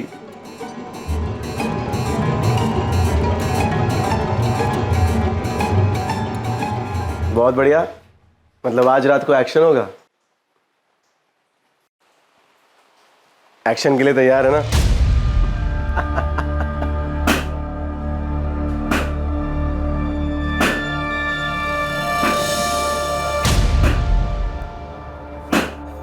सारी बंदूकें तो जब्त हो गई, अब कैसे लड़ेंगे पंजा गैंग से?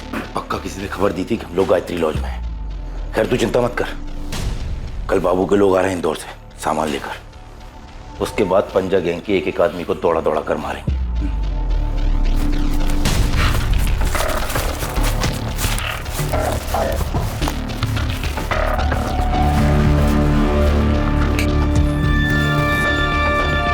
खिड़की पे जाकर देख, आराम से आराम से।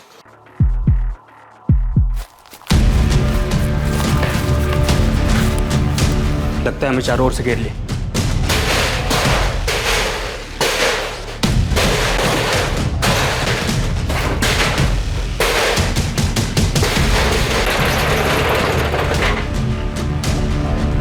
क्या नंदू मारा गया? किसने मारा सर? और रघु कहाँ है? रघु फरार हो गया, ये पंजा गैंग का ही काम लगता है। सर नंदू तो मारा गया, लेकिन बादल और मोहित के केस को सॉल्व करने के लिए रघु का जिंदा पकड़ा जाना बहुत जरूरी है। सर आपने गायत्री लॉज में जो छापा मारा था रघु और नंदू को पकड़ने के लिए, वहाँ आपको जो सीसीटीवी मिला है उसके फुटेज को स्कैन करना पड़ेगा, शायद उससे हमें कोई लीड मिल जाए। पहले भी फुटेज आ गए। नंदू और रघु 10 दिन से गायत्री लॉज में रह रहे थे। काफी सारे फुटेज मैं भिजवाता हूँ।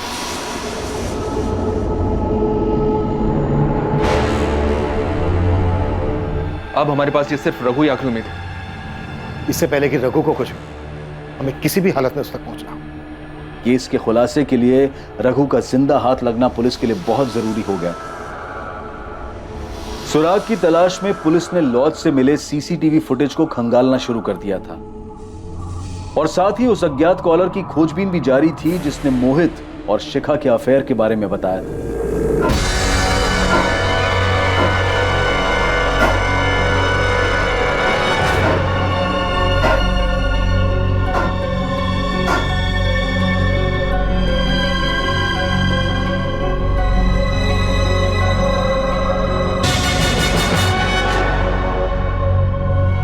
केस से जुड़े सभी संदिग्धों पर कड़ी नजर रखी जा रही थी। सर भोपाल के गायत्री लॉज में जहाँ रघु और नंदू रुके थे उसके सीसीटीवी फुटेज में एक अजीब बात नजर आ रही है। ये देखिए,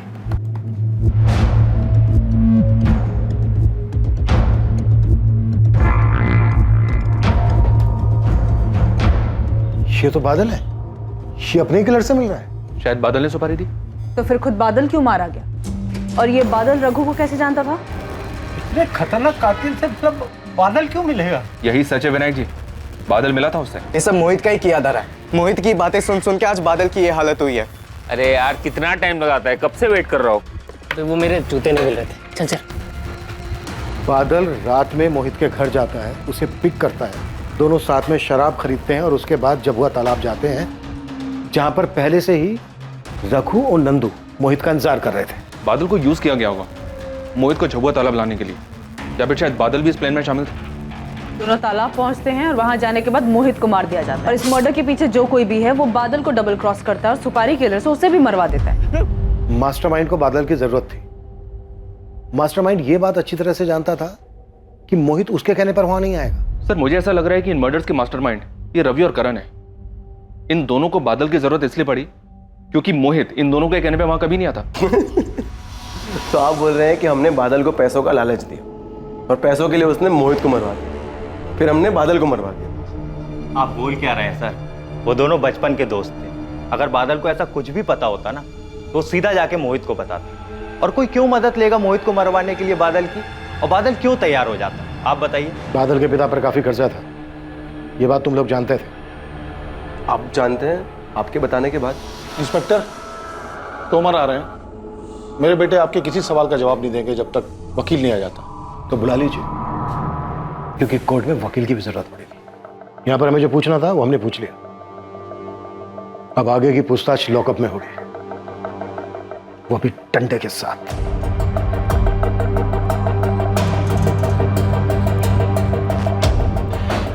मुझे रवि और करण के हर मोमेंट की इंफॉर्मेशन चाहिए जाता हूं। जरूरत पड़े तो और आदमियों को भी लगा दो काम पर, और अर्जेंट में दोनों के कॉल रिकॉर्ड्स में निकलवाओ। पल्लवी, रघु पर क्या अपडेट है? सर मेरी भोपाल पुलिस से बात हुई है, वो लोग काम पे लगे हुए हैं। मैं भी बात करता हूं उनसे।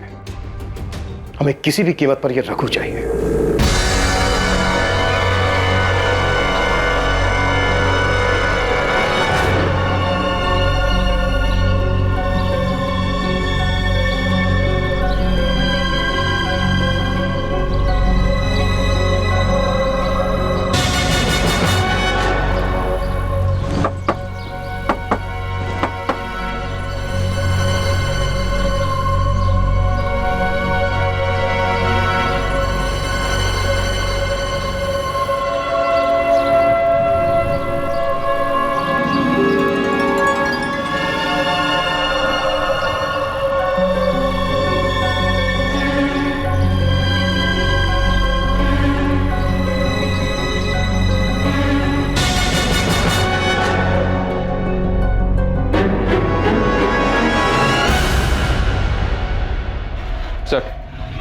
सर वो अननोन कॉलर शुभचिंतक, उसने को नई इन्फॉर्मेशन दी है।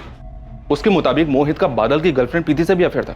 पक्का ही रवि और करण का ही काम है। ये लोग गोल गोल घुमा रहे हैं हमें ताकि हमारा इन पे से ध्यान हट जाए। सर फोन पर तो ऐसा लगा नहीं कि इन तीनों में से किसी ने कॉल किया हो, पर कॉलर जो कोई भी हो, उसकी मोहित और शिखा वाली बात तो सच निकली जो किसी को पता नहीं थी।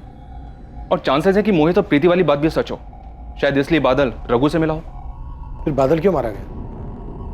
मोहित और प्रीति के अफेयर की वजह से? ये सरासर झूठ है मैडम। मेरा मोहित के साथ कोई अफेयर नहीं है। मैं तो मुश्किल से उससे 2 या 3 बार मिली थी। तो फिर बादल सुपारी किलर से मिला क्यों था? 6 सितंबर को बादल किलर से मिला और 11 सितंबर को दोनों बादल और मोहित मारे गए। तुम्हारी आखिरी बार बादल से कब बात हुई थी? बादल से मेरी आखिरी बात 7 सितंबर को हुई थी। बस कुछ दिनों की बात है प्रीति, मेरा जुगाड़ चल रहा है। पैसों का बंदोबस्त हो जाए, बाबूजी का कर्जा चुका दूं, फिर हम दोनों भाग चलेंगे। से बादल को कहीं से पैसे मिलने वाले थे, लेकिन कहां से किससे ये उसने प्रीति को नहीं बताया था।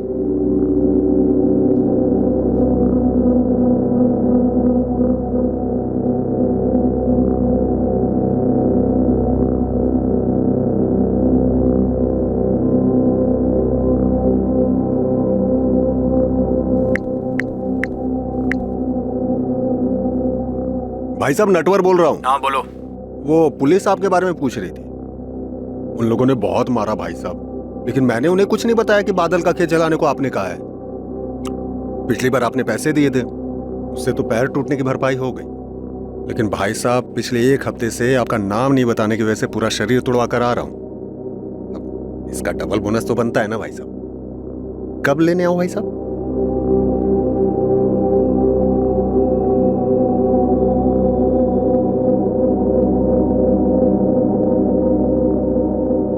पुलिस अंधेरे में चारों दिशाओं में हाथ पैर मार रही थी, लेकिन कहीं से भी उम्मीद की कोई किरण नजर नहीं आ रही थी। इस केस का सारा दारोमदार एक ऐसे शख्स के बयान पर टिक गया था जो खुद एक पेशेवर अपराधी था, रघु चंदेल। और आखिरकार पुलिस की कोशिशें कामयाब हुई और रघु पुलिस के शिकंजे में आ गया।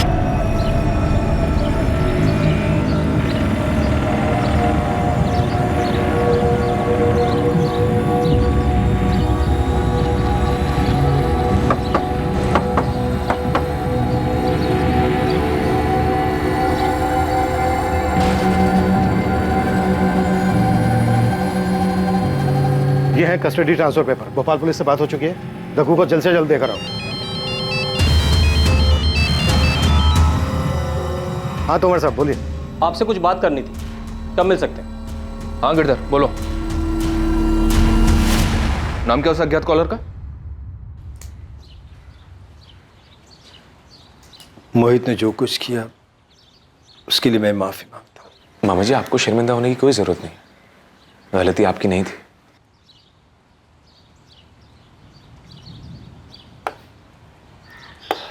ये लो बेटा। मामा जी आपने सब कुछ सोच समझ लिया है ना? सब कुछ सिर्फ मोहित को देना ठीक रहेगा? बेटा मैं तो चाहता हूं कि रवि और करण को भी कुछ दो, और मोहित को बुरा लगेगा। तेरे जैसा बड़े दिल वाला नहीं है। अजीत, मैं अपनी वसीयत बदलना चाहता हूं। ये है एडवोकेट नवीन शुक्ला, मिस्टर बलवंत चौहान के लॉयर। कुछ सेंसिटिव पता चला तो मैं इनको आपके पास ले आया। देखिए, मैं आपको सब कुछ नहीं बता सकता, क्लाइंट की प्राइवेसी का ख्याल करना होता है। ये मर्डर केस है इसलिए बता रहा हूँ। बलवंत चौहान ने अपनी वसीयत तैयार करके रखी थी जिसमें उन्होंने सब कुछ अपने बेटे मोहित के नाम किया था। दूसरा कोई हिस्सेदार नहीं था, लेकिन उस वसीयत में एक ऐसी कंडीशन है, एक ऐसा क्लॉज है जो आमतौर पर कोई नहीं रखवाता। कैसी कंडीशन, कैसा clause? I am sorry officer, वसीयत की बात है, वो तो आपको बलवंत चौहान से ही पूछना होगा। इंस्पेक्टर, ये लीजिए, ये वसीयत के कागजात है। साफ साफ लिखा है इसमें, सब कुछ मोहित के नाम है। वसीयत में तो आपने सब कुछ मोहित के नाम ही लिखवा रखा है। ये क्या बलवंत जी, ये कैसी शर्त है? कैसी शर्त? क्या लिखा है इसमें?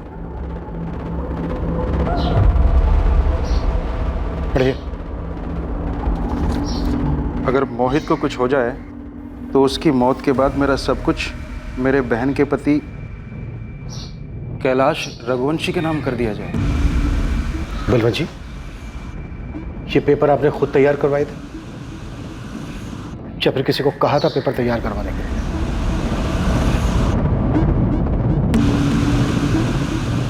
सर क्या पूछना है मुझसे? क्या काम है बताइए ना। आवाज बदलकर पीसीओ से कॉल करना है। ये मोहित और शिखा को तलाशी है। इन दोनों का कुछ ऐसा रिश्ता है जो दुनिया से छुपा हुआ है।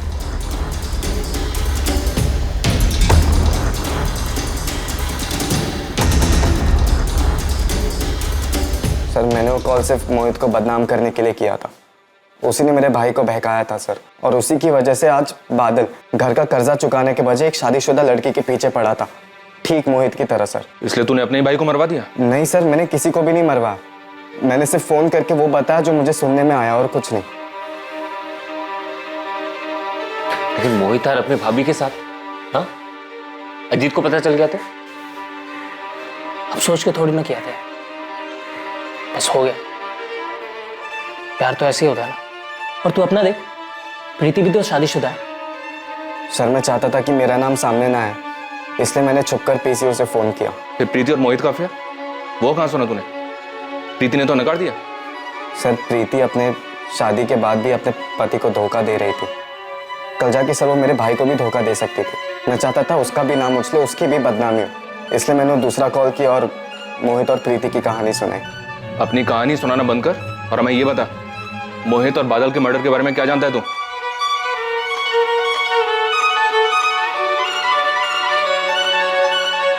सर वो अज्ञात कॉलर बादल का भाई जय था।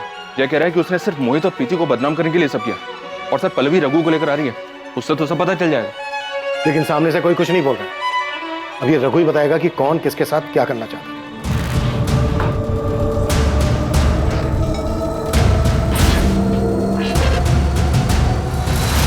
पर अजीत ने वसीयत में ऐसा क्यों लिखवाया? कोई और बात नहीं थी, सिर्फ सेफ्टी के लिए लिखवाया था पापा का नाम। तो फिर ये बात बलवंत जी से क्यों छुपाई? क्योंकि तूने कभी माफ नहीं कर पाया। तू अच्छी तरह से जानता था कि शिखा तुझसे ज्यादा मोहित को पसंद करती थी, और तू देखने के अलावा और कुछ नहीं कर सकता था। कोई पछतावा नहीं था उन दोनों को? हाँ नहीं माफ कर पाया उन्हें मैं। कैसे माफ करता? मेरे मना करने के बाद भी मिलते थे, बार बार मिलते थे। कैसे बर्दाश्त करता? मेरा भाई, मेरी बीवी मेरे ही पीठ में बार बार खंजर घोंप रहे थे, और रही कहीं कसर इस बलवंत मामा ने पूरी कर दी। मुंह से बेटा बेटा बोलते थे, दिल से कभी माना ही नहीं बेटा। बेटा मैं तो चाहता हूं कि रवि और करण को भी कुछ दो, और मोहित को बुरा लगेगा। मामा जी ने सब कुछ मोहित को दे दिया, मेरा जिक्र तक नहीं किया। और वही बेटा मेरी ही बीवी के साथ। सबने मुझे समझ क्या रखा है? सारी कुर्बानियां मैं ही दूं? मेरी मां ने मेरे हिस्से का आधा प्यार मोहित को दे दिया, उसका कोई बोल नहीं। मैंने हमेशा उसे छोटे भाई की तरह संभाला, उसका कुछ नहीं।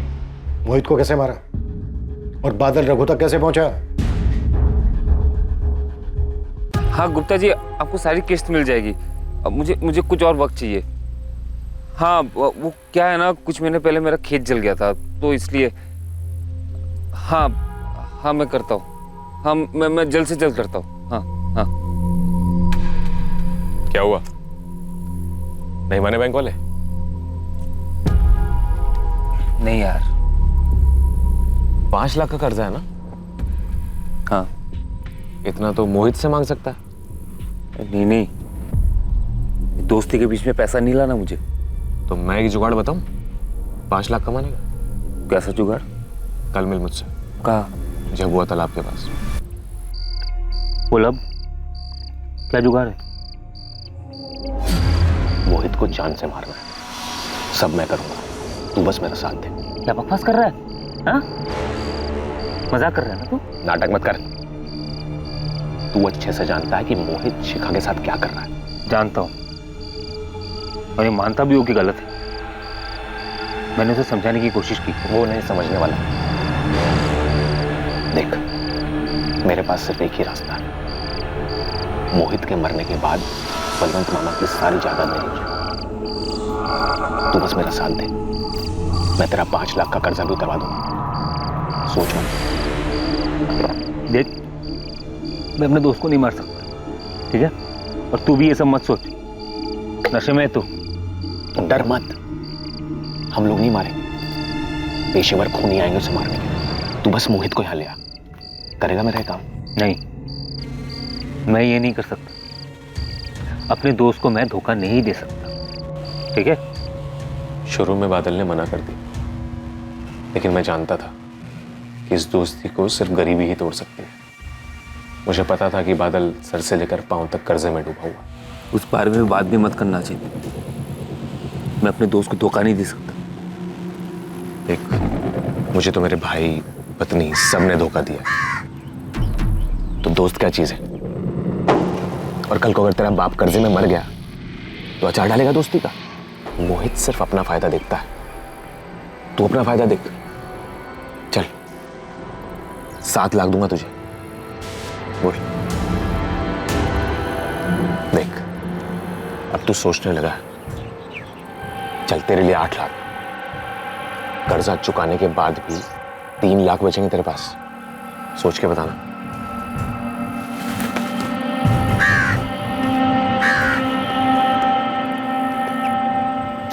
आखिर इतने सालों की पक्की दोस्ती में दरार आ ही गई।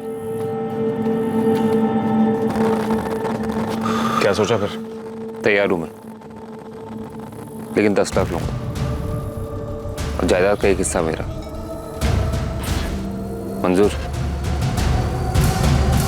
मैंने एडवांस देने के बहाने जानबूझकर बादल को रघु के पास भेजा। अजीत ने बादल को भेजा था, हमें उसी से पैसे मिले थे। ठीक है, निकल अब तू रघु और नंदू जैसे क्रिमिनल्स तक कैसे पहुंचा? कुछ साल पहले हमारे यहाँ एक लड़का काम करता था, वो जानता था नंदू को। फिर 11 तारीख को कैसे मारा? 11 तारीख को मैं दुकान का कुछ सामान लाने के लिए जबलपुर के लिए निकला। प्लान के मुताबिक बादल मोहित को झबुआ तालाब वाले जंगल के पास लाने वाला था।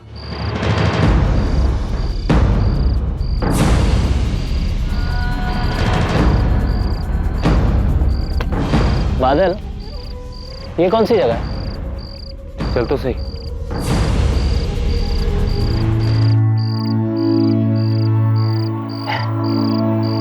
ए, क्या हुआ? इतना चुप क्यों है?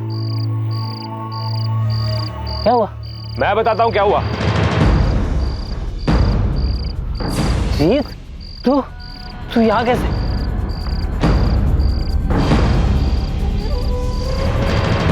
मरवा दिया मैंने मोहित को, अपने धोखेबाज भाई को। रिश्तों की मर्यादा कुचल दी थी उसने। अब उसका मरना जरूरी था। बादल को क्यों मारा? ये क्या कर डाला हमने? हाँ? अरे बाप है ये बाप, अपने भाई जैसे दोस्त को पैसों के लिए मार दिया। कुछ बोल दूंगा, मुझे नहीं चाहिए पैसे, मैं अपना गुनाह कबूल कर लूंगा। मोहित उठना, मोहित, मोहित। लाशों को सोमबाग ले जाना और बादल के फोन से मुझे और जय को कॉल करने का मकसद सिर्फ इन्वेस्टिगेशन को गुमराह करना था। तुझे क्या मिला 2-2 जान लेकर? आप नहीं समझेंगे सर।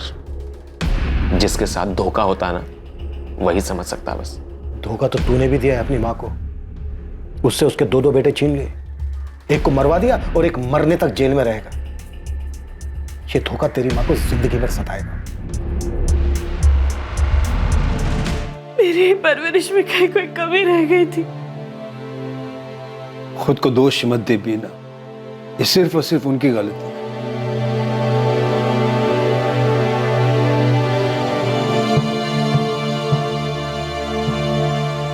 उमेश देख, प्रीति तो कुछ बता नहीं रही है। तू जानता है तो सच से बता, क्या प्रीति का उस लड़के से अफेयर था?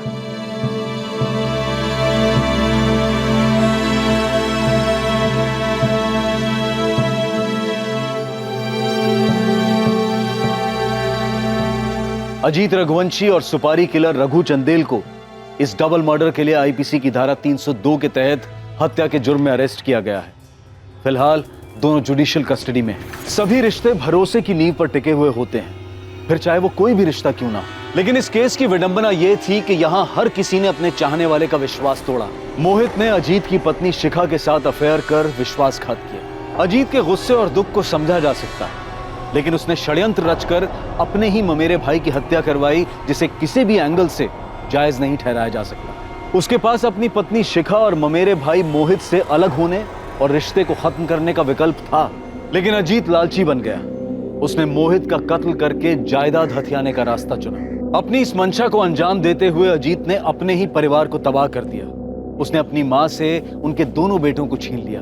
कहा जाता है कि हर फसाद की जड़ जर, जोरू या जमीन, इन्हीं तीनों में से कोई एक होती है। लेकिन इसमें दोष जर, जोरू और जमीन का नहीं, बल्कि उस शख्स का होता है जो इन्हें हासिल करने के लिए अपनी इंसानियत खो बैठता है। जज्बात में बहकर, आवेश में आकर जुर्म का रास्ता इख्तियार कर लेना बहुत ही आसान और कमजोर विकल्प है, जो आगे चलकर सिर्फ तकलीफ देता है। अगर आपको पता चले कि आपका जीवन साथी आपको धोखा दे रहा है, तो ऐसे हालात में उस व्यक्ति को नुकसान पहुंचाना या उस रिश्ते को जबरदस्ती खींचना, ये प्रॉब्लम का हल नहीं हो सकता है। ऐसे वक्त में उचित यही है कि इंसान बिना किसी विवाद के उस रिश्ते से अलग हो जाए और जिंदगी में आगे बढ़ने की कोशिश करे। बदला और विश्वासघात कभी किसी का भला नहीं करते। ये एक के बाद एक आने वाली मुसीबतें हैं, जिसका आखिरी अंजाम हमेशा तबाही ही लाता है। गलत काम में की गई कोशिशों से कभी भी सुकून हासिल नहीं किया जा सकता, और ना ही अपने खालीपन और नाकामयाबी के दर्द को दूसरों के बारे में बुरा सोचकर दूर किया जा सकता है। अब मैं अनूप सोनी आपसे विदा लेता हूं। फिर मुलाकात होगी कल रात 11 बजे एक और नए केस के साथ। और याद रखें, क्राइम और आपके बीच में सिर्फ इतना फर्क है कि आप कितने सतर्क हैं। सतर्क रहें, सुरक्षित रहें। जय हिंद। क्राइम पेट्रोल्स के और भी दिलचस्प कहानी देखने के लिए हमारे चैनल को सब्सक्राइब करें और बेल आइकॉन दबाना न भूलें।